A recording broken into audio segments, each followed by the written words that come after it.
if you were to take the great storylines that you've had this week in MMA and you tried to fill an arena, you're much better to go with Sean Strickland versus Ian Garry.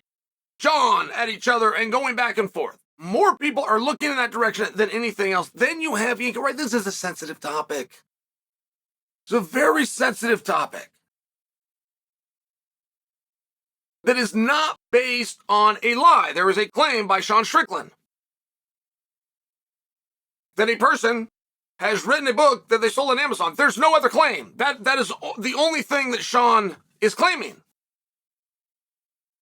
And if you go to Amazon and you look up the book, you will find that it's there with the author of being that person. Right? It's not just a claim, it's a true claim. And it makes silly me a little bit hard, right? Like the silly me defense. Oh, I didn't know. Like that will get you so far once. You get one shot ever at the silly me. But it kind of removes it when you put your name on it. I mean, it's one of these things. I had a college wrestling coach, I'll keep his name out of it, somebody who I really like. But he brought a recruit's girlfriend with him. So when he flew the recruit in, he also flew the girlfriend to give like this double recruit of his college, which is beyond illegal per the NCAA rules. And he had the news crew meet them at the airport. So now the coach has not only done a crime, he has documented the crime. So there's no way to run it back. And this wasn't a situation where you just fire the coach. They cut the whole damn program. But the learning lesson there was not that school funds couldn't be used for somebody aside from the recruit. The real story there was, when you break the rules, don't document it. You're going to have a hard enough time with other people possibly documenting it. Don't do it yourself. So, what I am most curious about is what happens now. Like, where do we go from here? And by the way, I am on Gary's side of it. I would like to see this work out for Garry. I would like for the spin to be put on this. I mean, he's going to be put to the test. Just how good is the guy on the microphone? I think he's very good. I think he's one of the top guys in the business. But there's a very big difference in delivering lines and being able to do an interview. There's a very big difference. I would advise guys, when they're doing interviews, you don't answer questions, you handle questions. I would advise them, but it's a skill, and this is a 24, possibly a 25-year-old young man. Seems to have the world by its balls. Undefeated, nice contract, feature placement, handsome, appears to be happy. I mean, right, like everything seems to be going his way, but I don't know if he's equipped for that. Like, you got to be down that way a couple of times. To develop that skill isn't something you can just read about or learn about. It's kind of got to be a tried, tested situation. And I don't know if he has it. I am cheering for him. I will tell you that. I don't know that it's an overly fair situation. Right? If anything happened, even if it's an accurate situation, even if this claim that was made, that you have somebody that's written a book and put it on Amazon, and then you go to Amazon and you can confirm that. Even if it's inaccurate, I don't know that it's a fair depiction, because the story does imply as though Ian was preyed upon. Like, that's a big part of the story. If there's going to be any embarrassment by Ian where he's not able to come out and swat these away, hold his head high, handle these questions, looking you in the eye, and waiting for the next one to come. It's because there's a built-in story that he was preyed upon, that he didn't know. That he was 14 years old when this was written, and that he walked into this. And it's on the internet, something he could have and should have looked up. And there's No evidence to that. I mean, just in Ian's defense, there's no evidence to that whatsoever. Could have known about it, could have been the conversation on the very first date. Could have owned a copy of the book for all we know. I'm sharing with you how is the question going to be handled. I don't want to know how it's going to be answered. I want to know how it's going to be handled. And it's one of these unique situations where Gary's a very handsome guy. He's very well spoken. He's very good. He's brave. He's brave as hell. You have to go on the stage with a bunch of other killers. But he knows the question's coming. He knows the topic is coming. It's a big deal, right? I mean, if you can't hit the fastball, right, if you can't hit the slow pitch coming down the middle, nobody at that press conference coming up knows what they're going to be asked. They would have a general idea. Colby's going to have some stuff for Leon. Leon's not going to know which way is up. Rachmanov's going to hope that he repeats the line that his manager rehearsed with him and that it gets over. And I'm not teasing. I mean, like, this is what's going to happen. I'm not teasing. This is what's going to happen. And Gary is going to get asked about the WAG pamphlet. So when you get blindsided is one thing. When you know it's coming, it's very important that he hit the line drive right down the middle. And there is an expression, like if you get any PR person, they're going to feed you the same advice, which is that anytime you're in a hot spot, you go to a microphone, you take no questions, you have a statement that, by the way, you read. And it's a very interesting thing within PR. Like, you don't have to show any level of sincerity. You just have to say the words. You wouldn't think that would work. You wouldn't think that right there, if you're not sincere, you wouldn't think that would work, but it does. You're actually advised to do it. Tiger Woods went through one of the hotter, difficult to come back when be in the mainstream spots that I have ever seen. And there was nothing within his statement or apology that was sincere. That weren't even his words. He let the world know, these are not even my words. I paid somebody for this. I'm just going to come up and say them. It worked. It worked very well, and they turned the page. So I don't know that the media is going to be throwing them. I think it's going to be the hot shots coming from people at the desk if they go into that direction and if they even hold a press conference. Like, this thing is so hot right now, they may cancel the press conference and turn it into a scrum, which is where each fighter sits here with a step and repeat backdrop, as you would know, behind, and then reporters ask them questions. It's very different. It works. It's very different. It's not near the appeal. But this is so hot right now towards a star who's young. And by the way, what did he do wrong? I mean, what did Gary do wrong, right?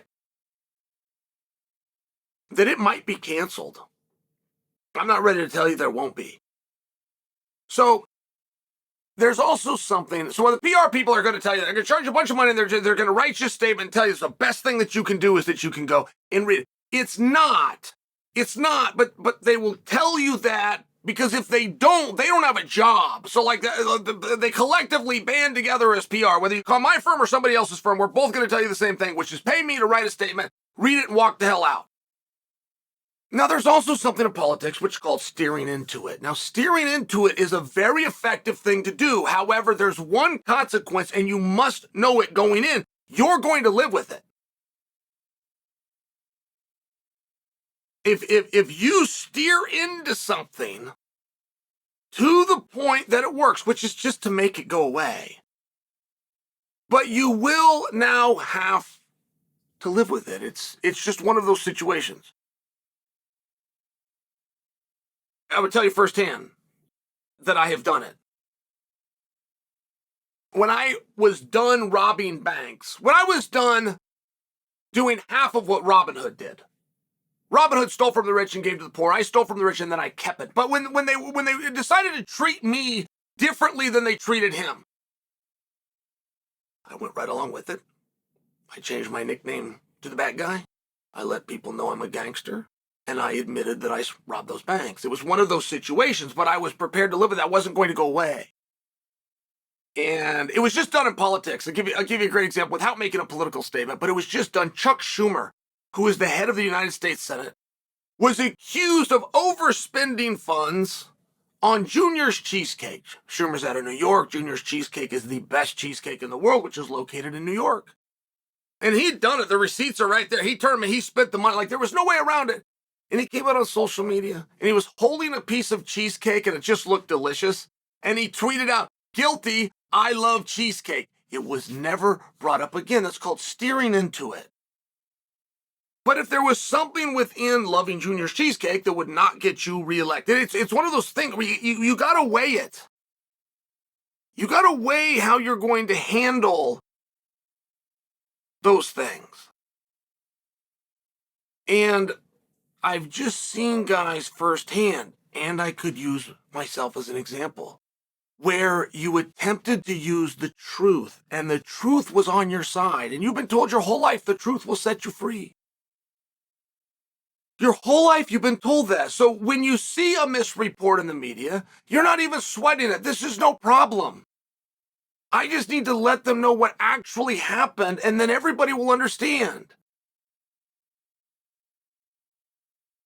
I will share with you, if I was to personalize the statement, I had been hit by a commission for a banned illegal steroid.